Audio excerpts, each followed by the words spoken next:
தொடங்கலாம். திடீர் சாம்பார், திடீர் இட்லி மாதிரி நான் சொல்றேன். அது மாதிரி திடீர் கட்சிகள் வரலாம்.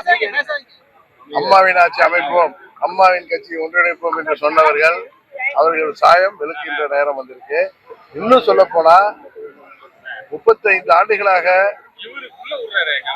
எனக்கு மாத்திரம் தெரிந்த சில நபர்களின் உண்மை சொரூபம் தமிழ்நாட்டு மக்களுக்கு தெரிய வந்து கொண்டிருக்கிறது.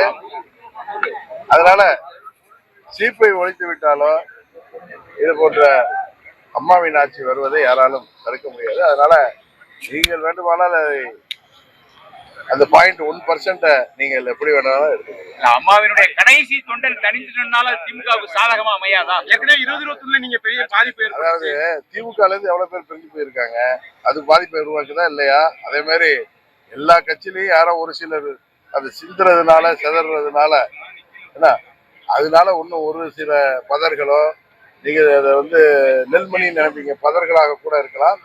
அதனால அது ஒன்றும் பெரிய இப்ப விளைச்சல் விளைச்சு சேர்த்து வச்சிருக்கிற நெல்ல காக்க குருவி எல்லாம் 1 2 கொத்திட்டு போவோம்.